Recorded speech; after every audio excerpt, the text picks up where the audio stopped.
कृष्णदास मेघन। अब श्री आचार्य जी महाप्रभु के सेवक कृष्णदास मेघन क्षत्रिय जो सौरम जी में रहते थे, उनकी कथा का भाव इस प्रकार है। भाव प्रकाश। कृष्णदास विशाखा सखी से प्रकट हुए हैं। विशाखा जी श्री स्वामिनी जी की छाया रूप है। जैसे छाया शरीर के साथ साथ चलती है, वैसे ही विशाखा जी श्री स्वामिनी जी के साथ रहती हैं। उसी प्रकार कृष्णदास भी श्री आचार्य जी के साथ रहते हैं। कृष्णदास में ऐश्वर्य का आवेश बहुत है। इसका आगे की कथा में वर्णन आता है। प्रसंग 1। श्री आचार्य जी महाप्रभु जी ने 3 बार पृथ्वी की परिक्रमा की। तीनों बार कृष्णदास उनके साथ रहे। पहली परिक्रमा में बद्रीनारायण के परली और किरणी नामक पर्वतों से एक बड़ी शिला गिरी, जिसे कृष्णदास मेघन ने अपने हाथों से संभाला। तब श्री आचार्य जी महाप्रभु जी बहुत प्रसन्न हुए।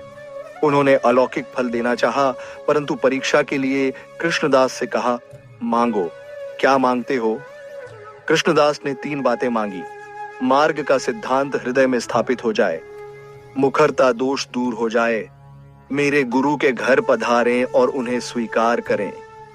इनमें से 2 बातें दी, लेकिन गुरु के घर पधारने से मना कर दिया। भाव प्रकाश।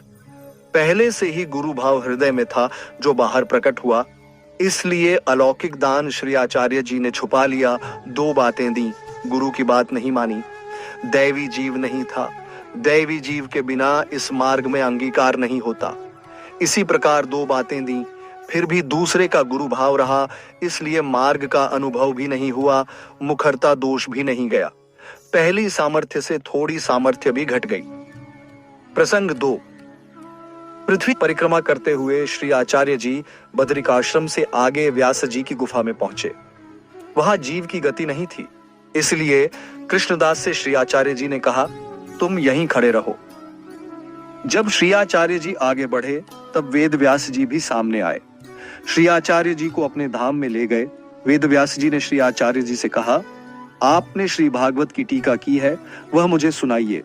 तब श्री आचार्य जी ने युगल गीत के श्लोक का पाठ किया और उसका व्याख्यान 3 दिनों में पूरा हुआ।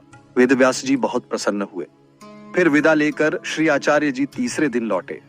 कृष्णदास को वहीं खड़ा देखकर प्रसन्न हुए और पूछा, तुम अभी तक खड़े हो, गए क्यों नहीं?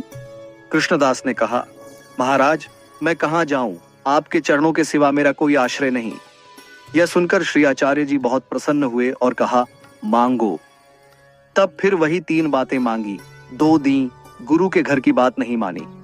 भाव प्रकाश। दूसरे का गुरु भाव था, इसलिए पहली बार से थोड़ी सामर्थ्य भी घट गई। इसलिए व्यास जी की गुफा में श्री आचार्य जी कृष्णदास को साथ नहीं ले गए। युगल गीत का प्रसंग इसलिए कहा गया है क्योंकि उसका धारणा अभी कृष्णदास से नहीं हो सकती थी। व्यास जी भी कला अवतार हैं, इसलिए पुरुषोत्तम की भावरूप वाणी की धारणा कैसे हो? श्री भागवत में श्री पुरुषोत्तम स्वयं विराजमान होकर कह गए हैं, रस का अनुभव नहीं है। यह रहस्य हरजीव दास ने पद में कहा है। आप सभी वैष्णव को भगवत स्मरण।